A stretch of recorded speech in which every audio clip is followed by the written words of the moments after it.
Selamat pagi untuk anak didik kami.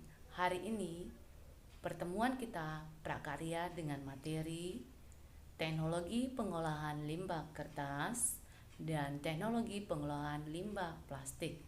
Adapun tujuan dari pembelajaran kita adalah yang pertama, siswa dapat mengetahui bagaimana teknik mengolah limbah plastik.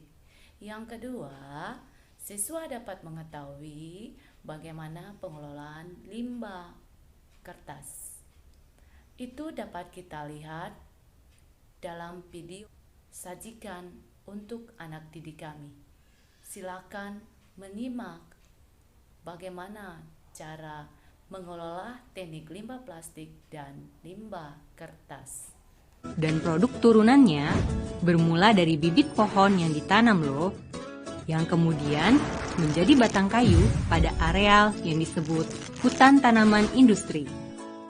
Dalam rentang 5 tahun sejak penanaman dilakukan, tiap batang pohonnya telah siap dipanen sebelum kembali lagi ke tahap penanaman kembali, hingga seterusnya siklus ini berlangsung. Di pabrik, batang kayu yang telah dipanen diolah hingga terkelupas bersih. Sementara kulit kayu yang terkelupas tetap bermanfaat karena dijadikan bahan bakar biomasa. Kemudian, kayu tadi dicacah hingga menjadi serpihan atau yang disebut wood chips. Caranya, serpihan kayu dimasak dalam tangki raksasa yang bertekanan tinggi, serupa proses pencernaan dalam tubuh manusia.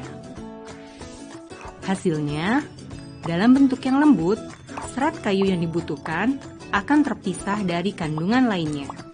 Selanjutnya, bubur kertas atau pulp akan mulai terlihat bentuknya.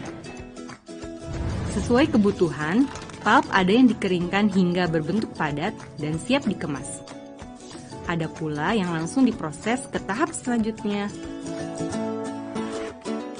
Selanjutnya, pulp tadi sudah bisa diolah untuk menjadi kertas dan beragam produk turunannya. Caranya dengan terlebih dahulu mencairkan pulp hingga berbentuk bubur yang dikenal dengan tahapan wet end. Mengalirkannya ke mesin di mana pulp diperas dan ditekan sedemikian rupa atau biasa disebut tahapan dry end, hingga terbentuklah lembaran kertas seperti yang kita kenal dalam bentuk gulungan raksasa. Dari gulungan tadi, dilakukan pemotongan sesuai ukuran dan jenis produk yang dikehendaki. Berlanjut ke pemilahan dan pemeriksaan kualitas. Diakhiri dengan proses pengemasan dan pengiriman ke berbagai tujuan ke seluruh penjuru dunia. Produk Bahan dasar pembuatan ember plastik ada polietilen dan plastik bekas yang telah dihancurkan. Bahan utama ember ini punya kelebihan loh, yaitu tahan panas dengan titik lebur sampai 105 derajat Celcius. Bahan ini juga tahan air dan tahan terhadap bahan kimia termasuk asam. Makanya ember awet banget walaupun udah dipakai bertahun-tahun. Asal jangan dibanting aja sampai pecah. Udah awet, harganya relatif terjangkau pula. Biji polietilen ini akan di-oven selama 2 jam pada suhu 70 derajat. Pengovenan ini bertujuan untuk mengeringkan. Semakin sedikit kadar air yang terkandung, maka kualitas ember yang dihasilkan akan lebih bagus. Selain itu, hasil bentuknya lebih halus dan rata. Jadi, jika masih ada air yang tersisa setelah proses pemanasan, maka ember yang dihasilkan akan membentuk gelembung atau lekukan pada permukaan embernya.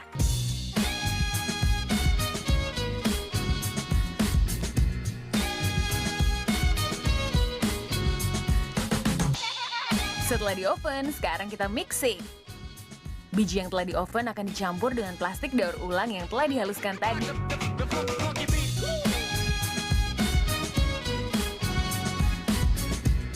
Aduk selama 5 menit sampai kedua bahan menyatu. Ternyata limbah ember pun masih berguna untuk dibikin ember lagi. Tampung hasilnya dalam wadah dan biji-biji plastik ini siap dicetak.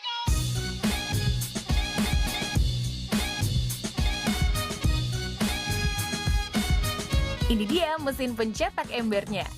Masukkan hasil mixing biji plastik ke dalam corong. Mesin ini akan mencetak ember plastik secara otomatis sesuai ukuran. Pada proses ini, bahan plastik akan dipanaskan terlebih dahulu dengan cara injeksi atau suntikan. Mesin ini akan bekerja secara sistematis membentuk hasil produksi sesuai dengan bentuk cetakan yang telah dirancang. Cetakan terdiri dari dua bagian utama, yaitu yang bisa dibuka dan ditutup. Kedua bagian ini dihubungkan dengan menggunakan slider agar dapat membuka dan menutup dengan sempurna. Umumnya, cetakan besar memiliki saluran rongga yang berfungsi untuk mengalirnya cairan pendingin. Pada bagian ini juga terdapat sebuah tombol yang berfungsi untuk mengatur tekanan injeksi. Tombol ini berfungsi mengatur tekanan, mengatur waktu injeksi, dan mengatur lamanya waktu pembekuan. Dalam waktu 40 detik, mesin ini bisa menghasilkan 1 ember plastik.